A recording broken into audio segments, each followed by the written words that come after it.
నమస్కారం అండి. కొత్త చట్టాలు అమల్లోకి వచ్చినాయి.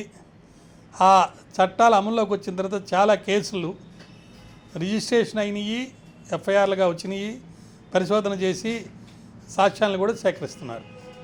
కానీ చాలామంది అధికారులకి, ముఖ్యంగా పోలీస్ అధికారులకి, రెవెన్యూ అధికారులకి, గవర్నమెంట్లో పనిచేసే వాళ్ళకి ఏ చట్టం అమల్లోకి చేయాలి, పాతదా కొత్తదా, ఏ నేరాన్ని ఎలా పరిశోధన చేయాలి, పాత సిఆర్పిసి చేయాలా లేకపోతే కొత్తగా ఉన్న బిఎన్ఎస్ యాక్ట్ ప్రకారం చేయాలా, ఇలాంటి అనుమానాలు ఉన్న సందర్భంలో గవర్నమెంట్ వాళ్ళు ఒక సర్క్యులర్ ఇచ్చారు.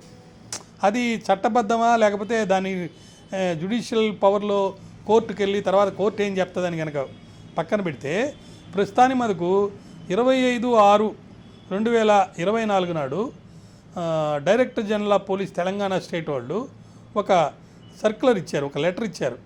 అది కూడా C నెంబర్ 71/CCTNS/TSCOPS/2024. దాని డేట్ వచ్చి 21/6/2024. దీంట్లో ముఖ్యమైన మనకు తెలిసేది ఏంటంటే, నేర వ్యవస్థలో ఎప్పుడు ఏ తారీఖు నాడు నేరం జరిగింది చాలా ఇంపార్టెంట్. లేదా నువ్వు ఎప్పుడు తెలుసుకున్నావు నేరం జరిగింది అనేది కూడా ఇంపార్టెంట్. తర్వాత నువ్వు ఎప్పుడు పోయి కంప్లైంట్ ఇచ్చావు అనేది ఇంపార్టెంట్. గతంలో మనకు ఐపీసీ, సిఆర్పిసి ఉండింది, ఎవిడెన్స్ యాక్ట్ కూడా ఉండింది. ఆ 3 ప్లేసెస్లో కొత్త చట్టాలు వచ్చినాయి. ఆ చట్టాలు 1/7 నుంచి అమల్లోకి వచ్చినాయి. అయితే 1/7 నుంచి అమల్లోకి వచ్చిన చట్టాలు పాత నేరాలకి వర్తిస్తాయా లేవా, పాత కేసుల్లో రిజిస్టర్ అయిన ఎఫ్ఐఆర్ల మీద అవి వస్తాయా లేవా ఒక అనుమానం. మరి కొత్త చట్టాలు ఏ నేరాలకు సంబంధించి అమల్లోకి వస్తాయి అంటే, గతంలో నేరం చేశారు, ఇంకా ఎఫ్ఐఆర్ రిజిస్టర్ కాల.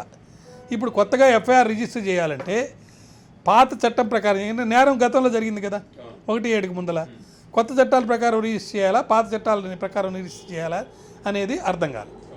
సో దీనికి ఈ సర్క్యులర్లో ఏం చెప్పారంటే, 1/7/2024 ముందు నేరం జరిగింది, 1/7/2024 ముందే ఎఫ్ఐఆర్ రిజిస్టర్ చేశారు.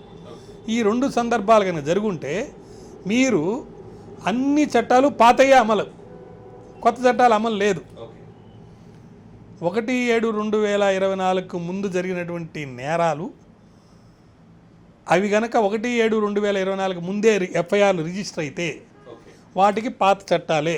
ఇక్కడేం డౌట్ లేదు, బాగుంది.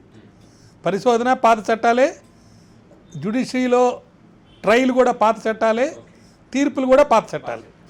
అయితే కొన్ని నేరాలు 1/7/2024 ముందు అంటే 1/7/24 ఉదయం 12 అంటే 12.01 సెకండ్ నుంచి ఏదైనా నేరం జరిగింది అనుకోండి, ఫర్ ఎగ్జాంపుల్, అప్పుడు కొత్త చట్టాలు అమలైపోతాయి. దానికి ముందు నేరం జరిగింది అంటే 1/7/2024 ముందు నేరం జరిగింది అంటే 11:59 ముందల రాత్రి అంటే 30వ తారీఖు 6వ నెల 2024 రాత్రి ముందల నేరం జరిగింది. ఓకే, ఎఫ్ఐఆర్ పక్క రోజే రిజిస్టర్ చేశారు అంటే 1/7/24 తర్వాతే రిజిస్టర్ చేశారు. అప్పుడు ఏ చట్టాలు అమలు చేస్తారనేది చాలా ముఖ్యమైన విషయం. దానికి సంబంధించి ఏం చెప్పారంటే, నేరం గతంలో జరిగింది కదా, నేరం గతంలో జరిగింది కాబట్టి ఆ ఐపీసీ ప్రకారమే మీరు శిక్షార్హులు పాత చట్టం ప్రకారం. కానీ రిజిస్టర్ అయింది ఎఫ్ఐఆర్ ఎప్పుడు 1/7 తర్వాత రిజిస్టర్ అయింది కాబట్టి కొత్త ప్రొసీజర్ అంటే బిఎన్ఎస్ఎస్, భారతీయ న్యాయ సంహిత, ఆ చట్టం అమల్లోకి వచ్చింది, ప్రొసీజరల్ లా. అంతేగాని సిఆర్పిసి నాట్ అప్లికబుల్, పాత చట్టం అప్లికబుల్ లేదు. ప్రొసీజరల్ లా పాత చట్టం అప్లికబుల్, ఎందుకంటే 1/7/2024 తర్వాతనే రిజిస్టర్ అయింది.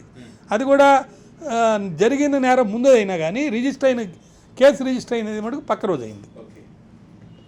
సో ఆ సందర్భాల్లో శిక్ష మటుకు ఐపీసీ కింద పడుతుంది, ప్రొసీజర్ మటుకు కొత్త చట్టం ప్రకారం జరుగుతుంది. కాబట్టి అది 2వ సందర్భం. 3వ సందర్భం ఏంటంటే, నేరం జరిగింది 1/7/2024 నుంచే, ఎఫ్ఐఆర్ రిజిస్టర్ చేసింది కూడా దాని తర్వాతే, కాబట్టి కొత్త చట్టాలు అమల్లోకి వస్తాయి. చాలా సింపుల్. కాకపోతే దీన్ని తెలుసుకోలేక ఏ సెక్షన్ వస్తుంది తెలియటం లేదు, పాత దాంట్లో వస్తుందా కొత్త దాంట్లో వస్తుందా, శిక్ష దేని కింద పడుతుంది తెలియదు, జడ్జిలు ప్రొసీజర్ దేని ప్రకారం చేయాల్సింది తెలియదు. మీ ఛానల్ ద్వారా ఈ విషయాలు గమనించుకొని మీకు సంబంధించిన నేరాలకు సంబంధించి ఏ చట్టం ఎలా అమలవుతుంది మీరు తెలుసుకొని దాని ప్రకారం ఆ చట్టాన్ని చూసుకొని త్వరితగతిన న్యాయాన్ని మీరు పొందాలని ఆశిస్తున్నాను.